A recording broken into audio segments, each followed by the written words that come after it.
it's hard when there's things happening to you that you can't control. And I think at the moment, a lot of times you spent a lot of energy trying to change this past, and we're just putting all of our energy now into creating a new future. And I believe as Washington State, we're better off for going through the storm. It happened to us first, but it's definitely not going to happen to us last. So I think we're prized. We're not licking our wounds, we're licking our chops.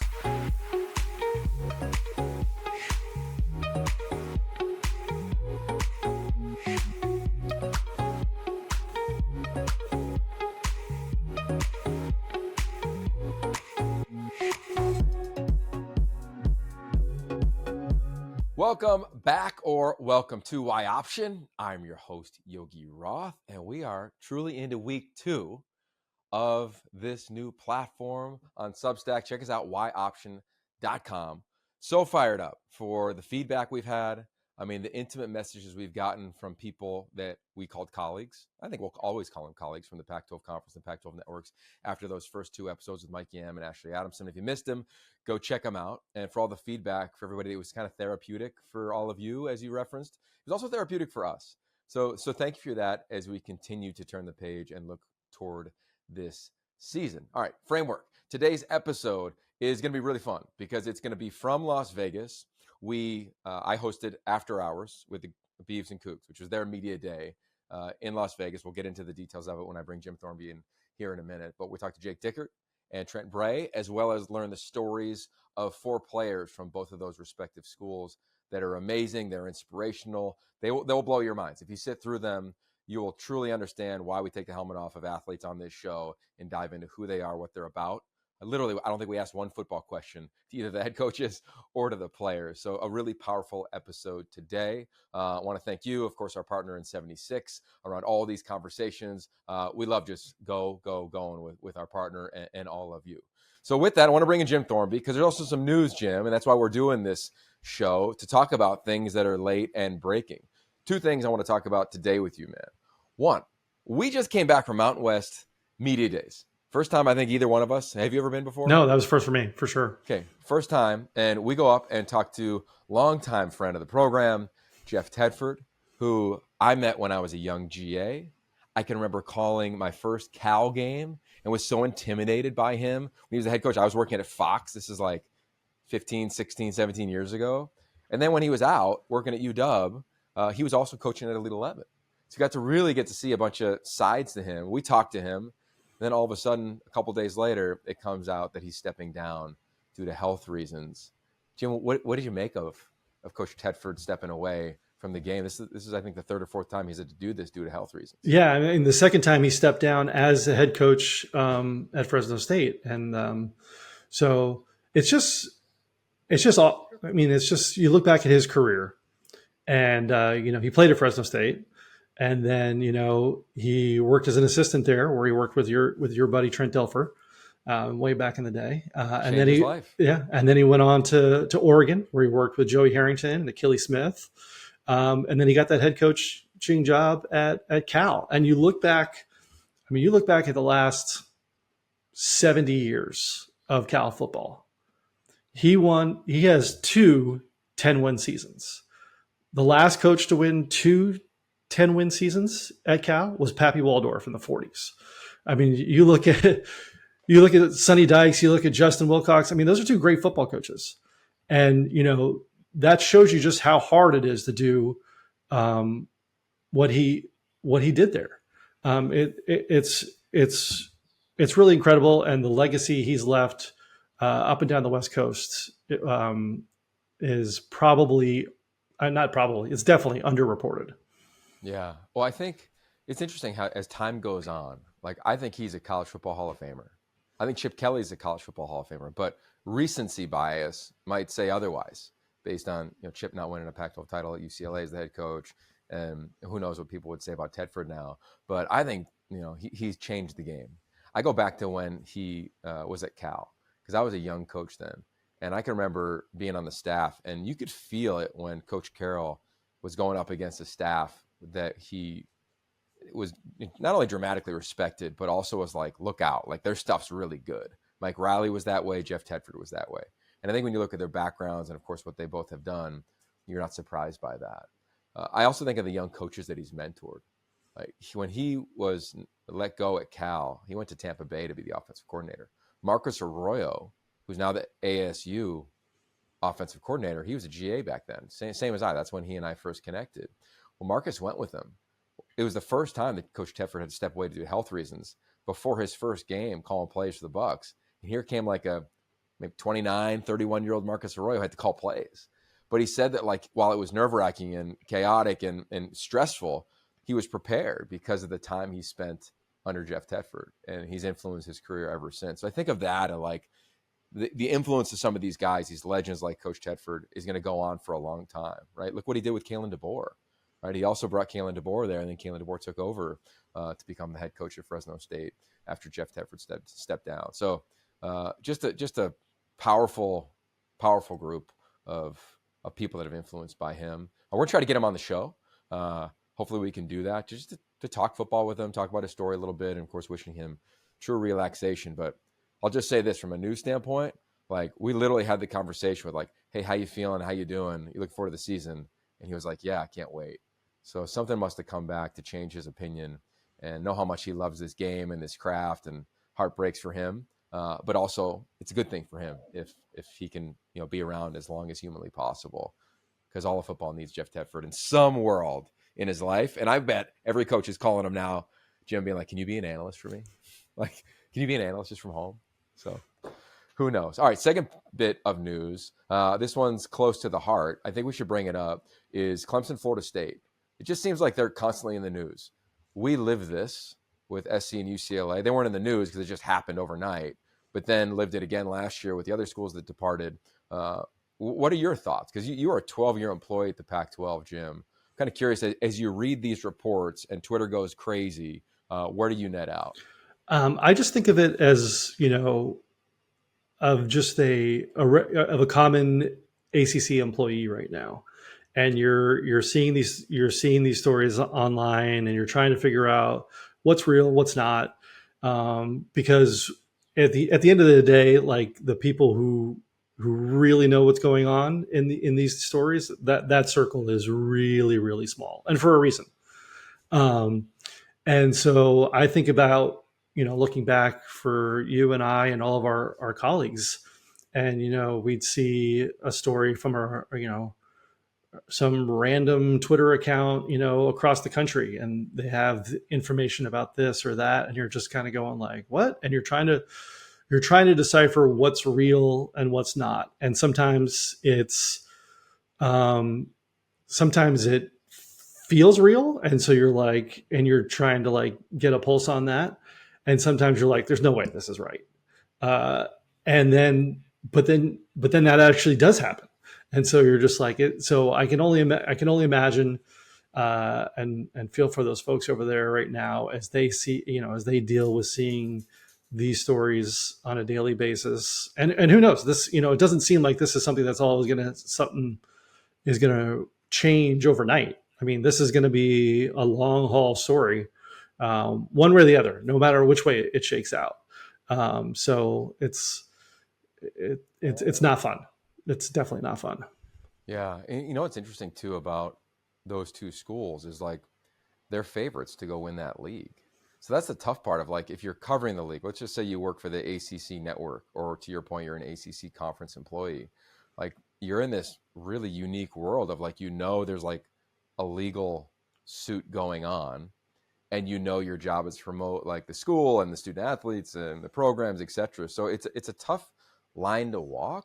I think if I'm going to be an analyst, like if I was calling games there or calling games on the CW, who's going to be having an ACC game of the week along with the Pac-12 game pretty much every week, you just got to go back to, again, like what matters most, which is the games, and you just got to call the games and celebrate the games and kind of like let all the other stuff play out as it does. I think you can't help speculate though. Like we're all human beings. And like, I think at least for me, Jim, like there has to be a discipline around, like there was one Twitter feed we'd be following and we like, who is that? What media insider is that? Is that an AD? Like what burner account, right? And you just started going crazy, and you can drive yourself kind of nuts because some of it can be proven true. But I saw something today that was like breaking.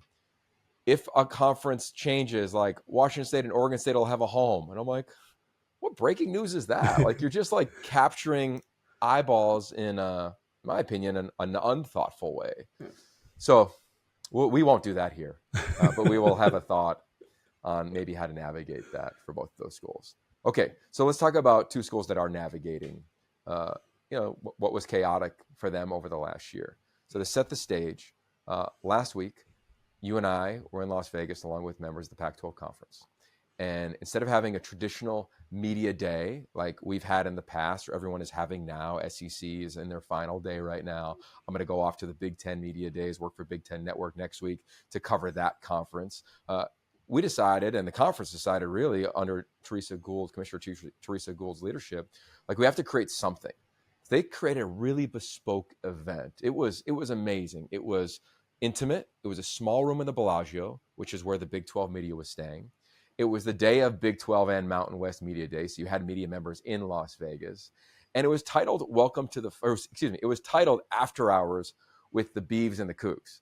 And if you've ever been to either one of those towns in Corvallis or Pullman, respectively, like After Hours is kind of fun, right? It's a small town. People get after a little bit. It's a good time, but it's really a close community. And I think that Josh Issue, Dustin Roque of the Pac-12, Jim, they just did a phenomenal job of creating an environment where seats were close to each other, the lights were dim, and you heard bespoke dialogue with both head coaches, with the players, with past greats, and then the commissioner.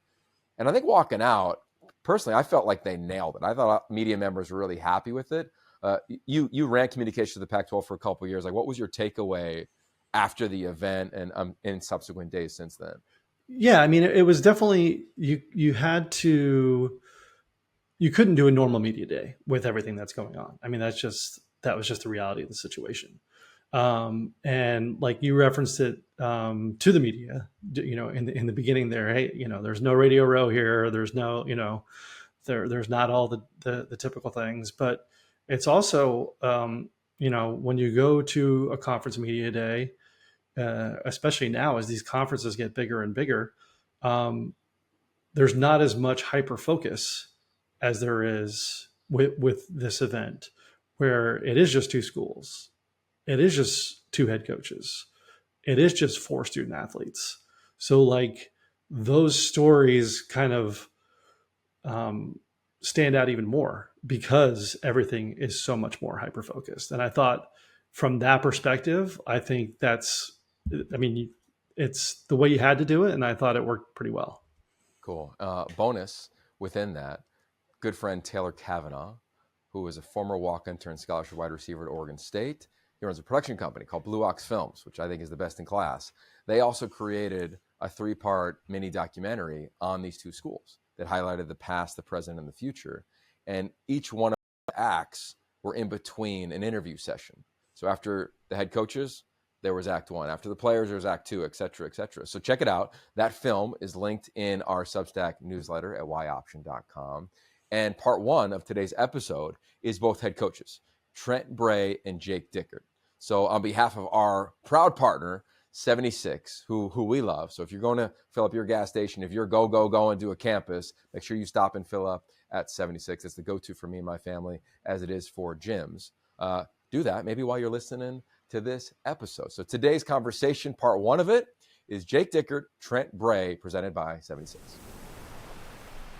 We're going to go full Step Brothers and interview as a team. Yeah, there we go. As we should.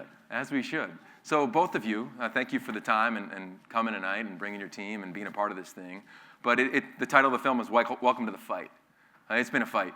Jake, I feel like you could get a book written about like your time at Washington State. I'm sure somebody out here would want to pen it if they could ghostwrite that thing. But you've lived this really since August 4th. Trent, you've lived this as an assistant, but also since you took over as a head coach. What has it been like navigating this fight for you in your respective roles? Well, I would say first and foremost, just kind of going through it. We went through it all really together at the same time. That's why I want to thank you, Yogi. It's not like your life hasn't been upturned by all this stuff, and you've been such a positive voice for the Pac-12 and our 2 programs and doing it in a first-class manner. It's hard when there's things happening to you that you can't control. And I think at the moment, a lot of times you spent a lot of energy trying to change this past, and we're just putting all of our energy now into creating a new future. And I believe as Washington State, we're better off for going through the storms. It happened to us first, but it's definitely not going to happen to us last. So I think we're prized. We're not licking our wounds, we're licking our chops, because now is opportunity. And to go out there and put a great football product on the field, chaos creates a spotlight. And I believe the spotlight are on both of our programs to see how we're going to do this season. And I think we're poised to do really well. So we're excited about what that brings. But yeah, the last 5 years have been interesting. Going into year 5 now for me at Washington State in different roles, but excited about what we've been able to build. How about for you, Coach? Yeah, I think very similar. The opportunity that we have to do something special in this kind of new landscape of college football, that's kind of been our deal, is like we're excited about that opportunity. We're excited to kind of, play with the chip on our shoulder and show the world in college football, what we can do. And both our programs have been top 25 teams over the last couple of years and are really good football teams, and we look forward to displaying that this fall. Ready, set, dream cabin nestled in the woods. Just 4 hours to go. New job halfway across the country. Butterflies before a first date. Wherever you go, 76 fuels all the ways you go, go, go. Not a lot of coaches in the country that are coaching where they played. You're like that. Guys on your staff are like that. What's that like for you? You referenced the chip on your shoulder. I got to imagine it's a little unique having put on the uniform. It is. It's that was a big part in hiring. I wanted guys that wanted to be at Oregon State. It wasn't a paycheck. It wasn't a stepping stone job.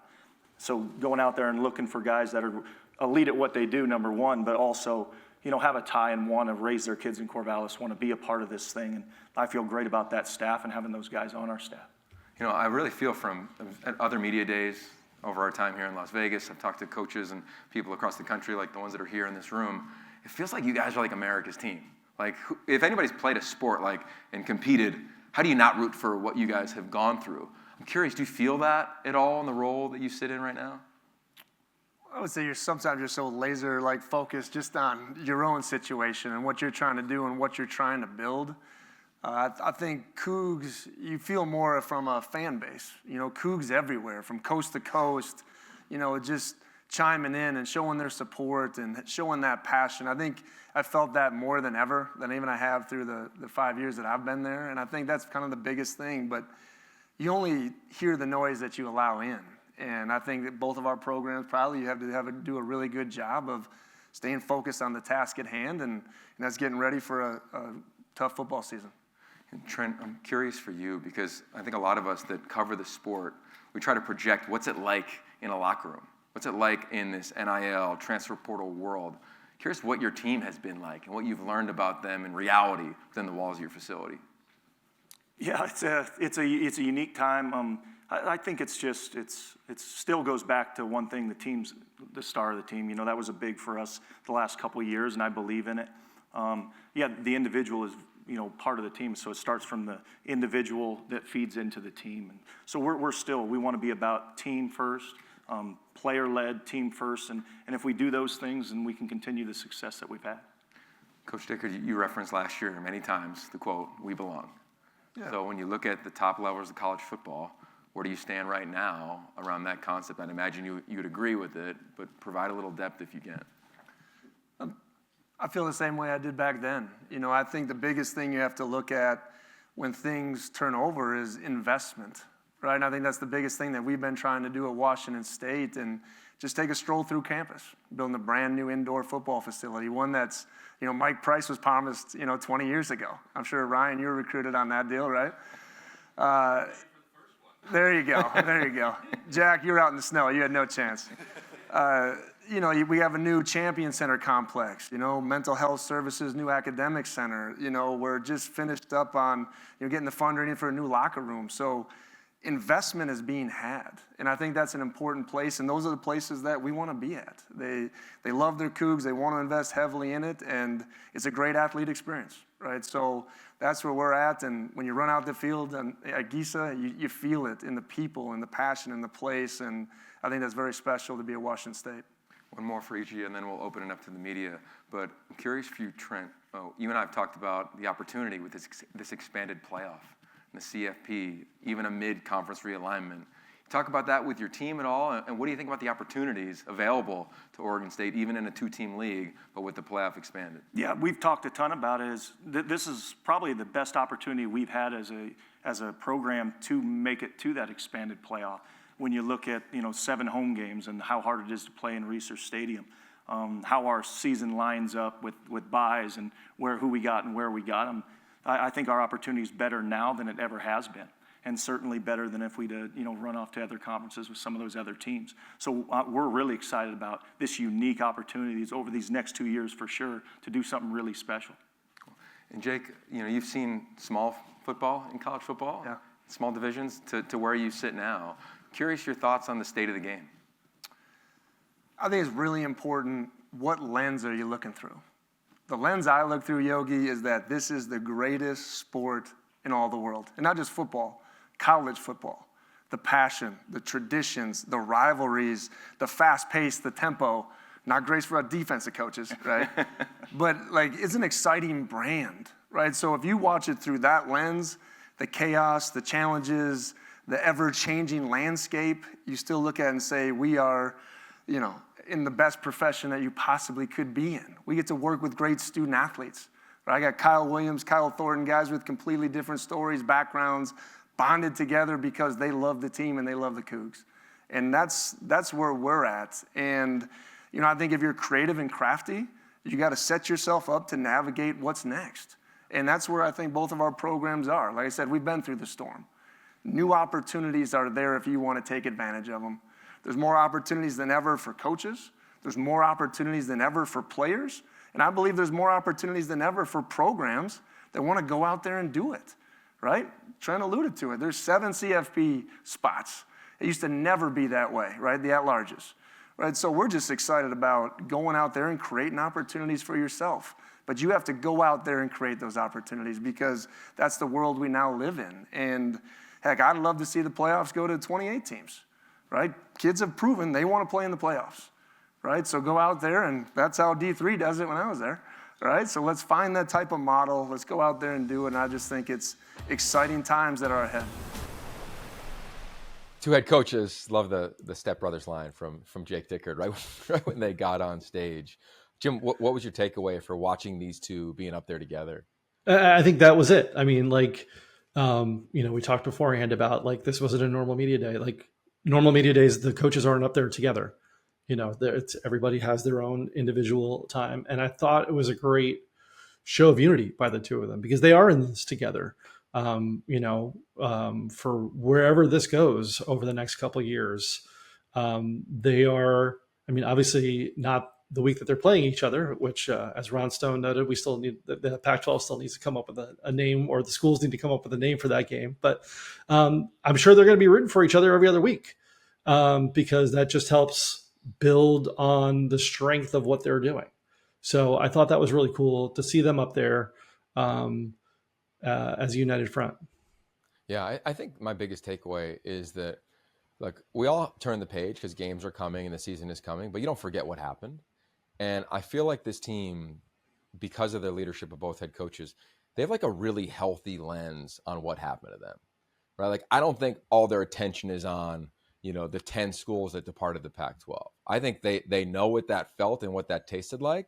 And now let's get moving. And I think it's allowed their players to become even more focused on one another.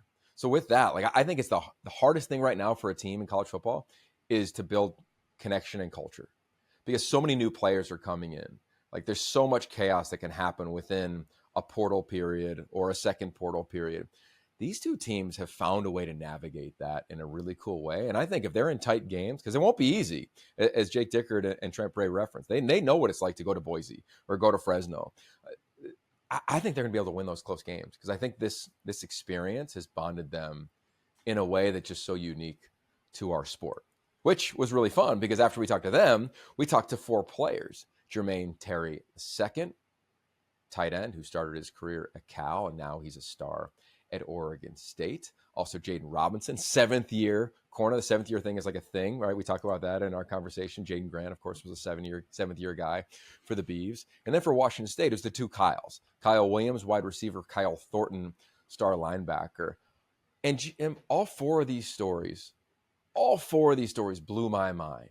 We'll talk about it after the episode, but I want to make sure that you really settle in to these conversations. Because if you love football, if you love college football, you love the stories of those playing, These four young men will impact you in a powerful, poignant, and memorable way. The conversation with these four players presented to you by 76, our proud partner. We are going all season long with 76, and these four stories of these four players are going to make you get up and go as well, because I'm going to ask you and challenge you to say, like, how am I impacting the world? Because these four young men are doing exactly that. Welcome these two young men, Jermaine Terry, tight end, Jaden Robinson, 7 years as a defensive back at Oregon State. This is a really exciting opportunity. Just so you guys know, traditionally in a media day, you're going to go in a circuit of interviews, and there's going to be a Radio Row, and you go interview. Today's going to be a little different. You get to unearth your story. And I've heard these stories, so I'm telling you out there, for those in the media, these four are some of the best I've ever been around. Okay, so Jermaine, let's talk about your path. Paint a picture of what it was like for you growing up in Northern California. It was dope, man. It was a great experience. I'm from Richmond, California, a small city inside the Bay Area. I was raised by a single mother, only child, so that was tough in itself. She's a grinder, and I really thank her for everything. I mean, she's the reason I'm here. My father passed away at the age of 5, so that was a lot, for me to deal with. I've still been dealing with it my whole life, but it's something I carry with me. Just having the pride for the last name on my back, but also, the name on the front of my jersey when I play is definitely big for me. So being in college, it's been a great experience for me, and I'm really just thankful for it all, a true sense of gratitude. Oh, there's a lot there in that answer. But let's talk about your mom for a minute. How did she raise you? What was her style like, and how has it influenced you into the man you are today? She was amazing, to be honest. Realistically, I believe I got the best mom possible for me. She shaped me into being the person I am today as far as morals, just my identity. She was able to push me inside a better direction than what was going on inside my city with a lot of negative things going on inside the community. She was able to really just set the stage for me on how to be a grinder, how to work hard, and, just really just tough it out and get through adversity. So overall, I really just love her to death, and I'm thankful for the sacrifices that she's made. You referenced your father and being 5 years old. Like, do you recall that day and what might have happened and how you heard about it? Yes, sir. So my father passed away inside a car accident, unfortunately. I was told the news that day. Something I dealt with, something I'm still dealing with at this time, just emotions and everything as a man. We're usually taught to suppress our emotions, so that's something, going to college, having the resources as far as mental health and being able to learn, how to express yourself, that's definitely been beneficial for me. But as far as that, I still got a lot of family here, so I'm just grateful for who are here, those who support me on a daily basis. I really appreciate it. You were a big recruit. A lot of these guys were. Some of them we have a walk-on we'll talk about here in a minute with Washington State. But for you, you're a huge recruit. You go to Cal, you end up making a change and coming to Corvallis. I think a lot of times in recruiting, narratives get thrown on you, expectations get thrown on you that you don't necessarily ask for. How did you find a way to deal with that once you got to Corvallis? And what has that community done for you as you've navigated it? Corvallis has welcomed me with open arms. It's been great. It's a great place to be. Just the fan base, the coaches, the players. I think it's really family-oriented, a small-knit college town. I've just been thankful to be there. I've grown as a man, as a person, as a leader, grown in my faith, and ultimately as a football player, as you see today. But really just thankful for going to that place and kind of getting a new beginning in a sense, and just grateful for the opportunity to go out and perform this season. Yeah, no, grateful you're here as well. All right, so for you, 7th year. That's like the thing at Oregon State, Coach. You got Jaden Grant, you got who I don't know who's next. But will you reflect back on your path to where you are today? I'm curious, sitting here with 1 degree in hand, almost done with another one, and a minor. Like, can you put in context the journey you've had at Oregon State? It was a ride for sure. Just getting here with the new coaching staff. It's been a lot. A lot of ups and downs. I've got hurt a couple of times. Bounced back from that. Just being around my teammates and my family, is the biggest thing moving forward. So. Okay, so let's go backwards. And I'd love to hear about what it was like for you growing up as a kid, because you have a catalytic moment when you're 7 years old that may have changed or even saved your life. Mm-hmm. So I'm originally from Oakland, California, and it's just me and my mom and my brother. I'm about seven or 6 right now. I'm at elementary school, and I end up going to a store with one of my young friends, and we don't have no money. So I'm like, how are we about to get this food from the store? So we end up stealing. I steal a bag of Cheetos, and I end up eating them. But my daycare is above the hill, so it's about a 2-minute walk. So I walk into my daycare, my family and my daycare people are like, "Where are you at? Where are you at?" They see the Cheeto fingers they see my Cheeto fingers. So they definitely knew I was eating something. So they end up finding out I was at the store down the street, and I ended up getting in trouble. But my mom ended up moving us to Seattle. We stayed in the shelter. We moved up there with about 3 bags of luggage. Just me and my little brother. He's about 3 years younger than me. He just turned 21 in March. And we just took a Greyhound and a couple of trains, got to a shelter in Seattle, was homeless for about 3-4 months in between there, and then ended up finding our way. Eventually we moved to Federal Way and in Washington, stayed there, went to middle school and high school there, then got to Auburn, Washington, started playing football my junior year of high school, and here I am, 7th year in Oregon State. It's pretty wild. So let's unpack that a little bit if you can. You're 7 years old. You steal a bag of Cheetos, get in trouble for it, but your mom decides that she's going to move you. Yeah. What went into that, and was it abrupt, and how did it happen? It was abrupt. We probably moved within like 3-4 weeks after that. Her idea behind it was a new start for us because I have other family and friends who went down the same path, just starting with stealing a bag of Cheetos or just stealing a bag of like a pack of gum, whatever the case may be. But she just seen the path we were going down, and she didn't want that for me and my brother, especially as young black males where we were located. So moving to somewhere else with a brighter opportunity for us was her whole goal. So both of you referenced your moms as roles in your lives. Your schools have met adversity. You've been a part of those teams as they're going through adversity. We've talked about that a lot and a great deal tonight. How have you leaned on those two women so you can become leaders as the ones that you are on your campus to help guide this roster through a turmoil and a time that nobody could have predicted? At least for me, like, I know I look up to my mom as a role model, so like just her perseverance, just nose down and going straight at it, how she did, just moving us there, taking a chance, like we was her core. So like just moving forward and making sure she was okay was the biggest thing. And then for me, I think it's kind of just the same thing, just kind of remembering your past and, being able to lean on people and their own perspectives, the age you're on. But just as far as that in general, everybody meets adversity in their lives. I've met a ton of it. He's met a ton of it, and a lot of people here probably have. But the biggest thing is to continue moving on and just growing and just really just trying to reach the success that we're just trying to have. That's really just the biggest thing in a situation like this. All you can do is control what you can control. All right, we got Kyle Williams, 5th year, over 60 grabs a year ago. Also knows this city pretty well. Career began here at UNLV. Kyle Thornton, 6th year. You're competing to get to 7, man, but former walk-on. Appreciate you guys spending some time. I'm curious. You watch that film, you hear from distinguished alums. What do you take away from tonight so far? I feel like it's just a night of knowledge of everything and growth for me. Just seeing all the alumni and the greats that are here and just hearing everything they got to say. Just you can hear the passion in their voice and how everything means to them and what it's like to be left out. So, yeah. I think Jack said it best, legacy. All the legacy that you see in these videos and all the people that have come before us, it really just represents what these universities really stand for. And when you're only here for the limited time that you are, some a little more than others, you just get to really feel like how small you really are in the grand scheme of things of these universities.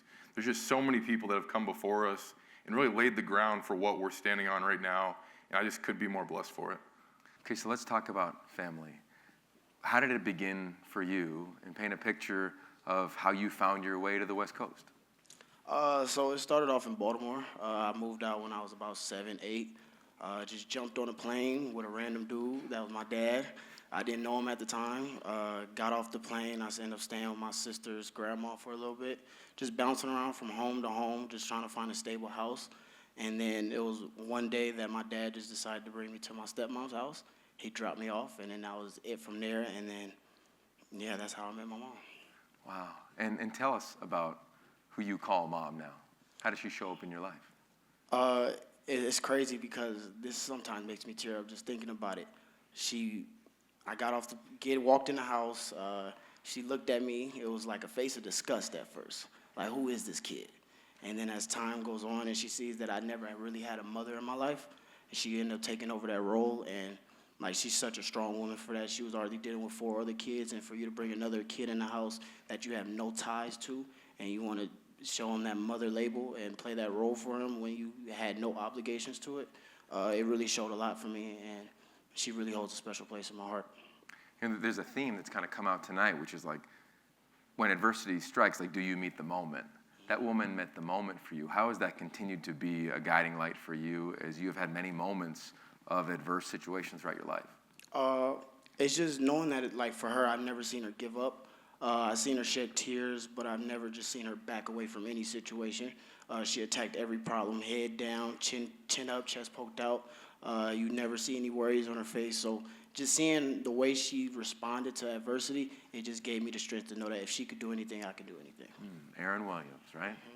Aaron Williams, indeed. So for you, for football, I think it's fascinating. How'd you find football, and how'd you find out you were even good at it? It started off like just on the block, just running away from dogs, hopping gates. It was one of my neighbors. He just seen me running away from a dog, and he was like, "Damn, boy, you were pretty fast. Like, we should put you on the field." And at first, he was a baseball coach, so he wanted me to try baseballs. He was like, "Oh, you can steal all the bases." I just couldn't hit it off the tee. I never had no hand and eye coordination. And then it was just one day I got on the field, and I just hated being touched. I just felt like it was the most nastiest thing, like, get away from me. And then so I was just making everybody miss, and I was just scoring touchdowns. And then I just felt like it was just a space of peace and happiness for me. Like, I had no worries when I was on the field. I felt free. I wasn't thinking, like, all at-home worries and off the field issues. There was none there. Peace and happiness, and nobody can touch you. I think that's a theme, Coach, that hopefully continues this fall for you. Your theme, I mean, you weren't highly recruited, and as a former walk-on, man, you know, I got love for a lot of you guys. Oh, yeah. How did you find your way to Pullman? Honestly, so coming out of high school, as you referenced, really didn't have anything going for me. It was pretty much either JUCO or I was blessed with a walk-on opportunity from an old coach, Ken Wilson. Funny story is that by the time I took my visit up to Washington State, he wasn't even there anymore. He had taken the job at Oregon. I guess that was a sign of things to come, the turbulence that was going to be coming. But really, it was just an opportunity. And I knew coming in that, especially with the coach already leaving, I wasn't going to have much given to me besides that. You know, I walked in and I was promised a name on a locker, and that was about it. And I knew that it was up to me to make the most of that opportunity, and I like to say it's gone pretty well so far. I feel like every college football player has this moment, but definitely walk-ons, where it's like early in training camp, and you're in your dorm, and you're looking up at the sky or looking up at the ceiling, and you're like, what am I doing here? Did you have a catalytic moment for yourself where you had to make a decision? Am I going to dip, or am I going to throw down and really go compete for this opportunity? No, absolutely. So, you know, we get up there in summer. I think June is when the freshmen report. In summer, everyone's together. There's no separation between everyone. The coaches do a really great job of making everyone feel together. But, you know, you get into that report day and that first meeting, kind of setting the rosters before camp, and coaches were in there, and coaches talking about, all right, here's the depth chart for fall camp. And I'm looking at that thing, and I'm like, okay, that's not me. No, that's not me either. Like, keep going all the way down, and I'm like 15th in the room, dead last, like, my name's like written like barely even legible. And I'm like, this is really where I'm at? And that was that moment for me of like, this is where you're at. You came here and you're a nobody. And that hit pretty hard. You know, that's a hard thing to sleep on that first night where, you know, your name's not Kyle Thornton anymore. It's, hey, Scout, come here. Hey, Scout, go do this. Hey, line up and give this look. And so it hit hard, but that's something that just you keep with you throughout your journey, and it builds that chip on your shoulder that if you want to do something great, you got to earn it. You know, the other 3 athletes that have been up here talked about the influence of their mother at an early age of their life. Your mom influenced you at 14. What's the story behind that? Yeah, so we had recently moved to California from Arizona, and, you know, we went up on some cabin trip, just a little camping trip for a couple days.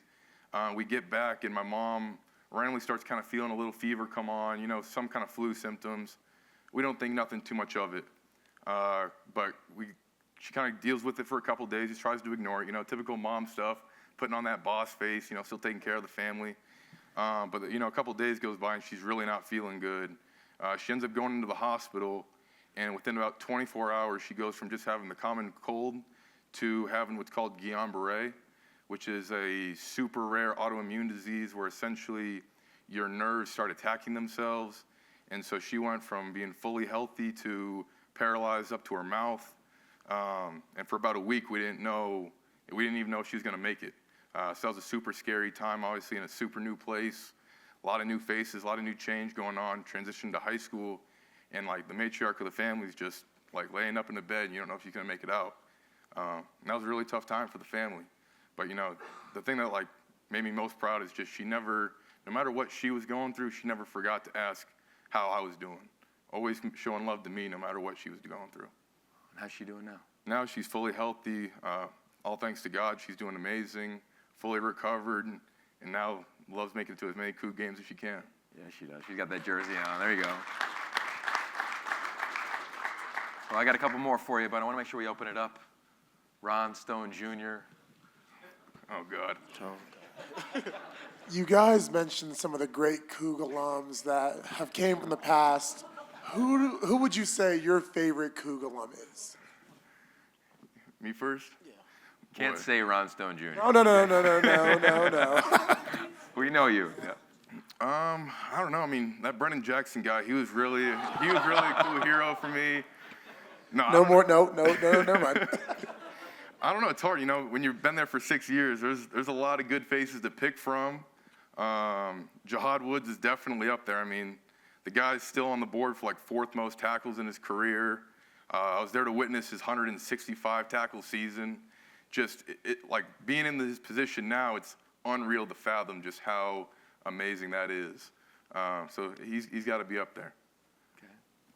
My favorite alum is Shaw Smith-Waves, somebody that tested me at practice every day, and I think he still has my number to this day, so when I see him in the next level, I'm going to get him.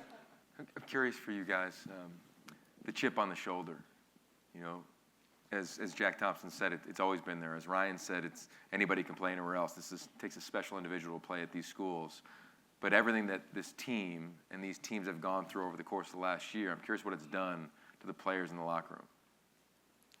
Honestly, I think it's only brought us closer. You know, talking about the chip on our shoulder, you know, being the Cougs and being the Beavs, we've always kind of been the little brothers in the pack. And so now we're moving on to just a different stage. Now we're just the little brothers to the whole world. And with that, it just only grows the chip. You know, I think a lot of people are asking, like, oh, what's changed? What's new? When you're the little brother, all you know how to do is fight. All you know how to do is roll your sleeves up and fight. Even though you got a little less, whatever you got, it's enough. We're ready to throw down with whoever. Piggybacking off of that, I just feel like we're not looking for any handouts. A lot of people want to follow the hype, and we're into creating our own hype. So just making our own lane and making a path for where the Cougs could be successful and everything, that's what we're doing. I think just on behalf of everybody in the room, you two, you didn't have to be as vulnerable as you were tonight. We could have talked about how you run routes and how you make tackles and how you make plays, but big props to both of you. I think these 4 stories are amazing. I hope you all compete to see who can tell it on your platform first, and thank you all for telling those stories tonight. Whew, those 4 players, they could bring you to tears. They could definitely inspire you, and it's so fun having conversations with them in advance of the evening and then watching them do their thing. The conversation, by the way, presented by 76, as well as talking to them after the event. So, Jim, I went to dinner with all 4 players and some of our colleagues at the Pac-12, Merton Hanks, Shauna Brown, and others, and I just sat for about 2.5 hours with these players outside of a restaurant. We literally closed the restaurant down, and we just talked about life. And it was amazing to hear these young men reflect back on the challenges, also the common bond. They all had a common bond, which was the impact that their mother had on all of them, all in a variety of different ways, right? Jermaine Terry's dad passed away when he was 5. His mom became that pillar. Kyle Williams talked about his stepmom being his mom and just truly embracing him in his life. Kyle Thornton talked about his mom, who was paralyzed up to her chin when he's 14 years old and having to deal with that. And now she's good and she's thriving. And Jaden Robinson and his mom having to make the hard decision saying, hey, we're in a rough community. I don't like the road you're going down because you stole a bag of Cheetos. We're going to take a train to Seattle, but we don't have a home. And they're homeless and moving to a homeless shelter. I mean, all 4 of those, just mind-blowing. And I believe this, man. I believe that those 4 players and these 2 teams, they're America's teams this year. I think the whole country's going to be rooting for them. And I'm glad that the national media got to hear their stories. Yeah, and I know for you, obviously on a personal level, talking to a former walk-on with Kyle Thornton, that's always that's always a good one for you. But I just one of the things that I love about college football, and I think is one of the reasons I really wanted to do this with you, is that the maturity of these kids is just off the charts. And as you get to learn about them as people, not just someone with a uniform number and a helmet on Saturdays. It's so impressive what they all overcome to get to this point. And as you mentioned, we did Zooms with them on 2 days before the event, and just got to learn more about these stories, and you were able to kind of help bring those out with them on the stage. And that's the part. That's why we do this. That's why we pick this this particular path for this podcast. And speaking of Pac-12 players, a couple of two former Pac-12 players I want to congratulate: Caleb Williams and Roma Dunze, both signing their contracts with the Bears this week. So now those are two Big Ten schools, which will still take some getting used to, but I know you will be getting used to that this upcoming week as you head off to Big Ten Media Day. So I'm curious as to as we've spent the last 12 years really hyper focused on the 12 schools. How's the prep been for Big Ten Media Day as you learn all about these at that same level with these new schools? Well, look, none of us ever rolled out of bed and just showed up on set. But if you were like heading into year 12 of the Pac-12, you're like, I know these teams pretty well. Not that case in the Big Ten. I've been prepping for media days, and this season I'll be calling games on the I'll be calling games on the Big Ten network, as well as doing studio appearances on the Big Ten network during the week and on the weekends. And yeah, it's been a fun learning curve. I mean, I love this game, and I love this game through the lens of the West Coast, which is where we sit, which is again why we created Y Option in this platform. And I've been really impressed, man. Talking to pretty much every SID. I've talked to a bunch of coaches. I'll get out to Indianapolis with our former colleague, I guess, Ashley Adamson, who was just on this podcast. She's at the Big Ten Network now as well. And I can't wait. My role next week on all the shows is I'm going to be doing something that I love to do almost as much as anything, which is interview coaches about like their coaching philosophy and their programs. And when they're new coaches for me, it's going to be really fun because it's true curiosity. I mean, sometimes you interview a coach and you have an idea what he might answer, so you want to set him up for success.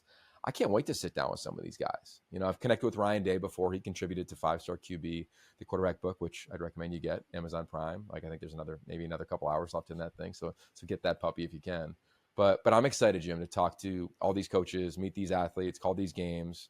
And even my first couple of games, ironically, they're basically like Pac-12 games. I got Oregon week 1, I got SC week 2, and then it begins. I go to Nebraska, and away we go. So it's exciting. It's unique for sure. It's a little weird. Like, I wonder what it'll feel like when I walk into media days and see all those helmets, kind of like we did at Big 12 media days. It was just kind of weird seeing all those random helmets together. But I believe this. It's just sad but true, is that there's 2 leagues in college football that have elevated, and one of them is the Big Ten, and I'm stoked to be a part of that. Yeah, and I mean, like, let's not forget, like, we will, even though you will be doing Big Ten and doing a lot of Big Ten this year, we're still going to be covering every one of these schools on the West Coast. So it's not a goodbye to those schools. We're still right in the mix there. Yeah, I can't wait. I mean, I'm already gearing up for like Cal at Pitt. Let's go, baby. We'll be talking. That will be the best breakdown you've ever. We will get Pat Narduzzi on that week and Justin Wilcox. We'll get them on at the same time to kind of have some fun. But that's the point, is like college football has flattened to a degree with what's gone on with the Pac-12 and the additions to other conferences. And in like, think of the ACC. Like, it makes you chuckle a little bit, but like the Atlantic Coast Conference has 2 teams that play in the Pacific Coast time zone and literally are on the water, right? So the country is spanning in college football. And that's why, like, I think we're so enthusiastic about this. We're going to give you every team. We're talking about Bama, Michigan, Penn State, SC, UCLA, Cal, Arizona, all through the lens of where you and I sit right now.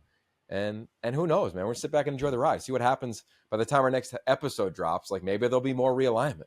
We have no idea, but that's why you got to keep it locked right here, yoption.com.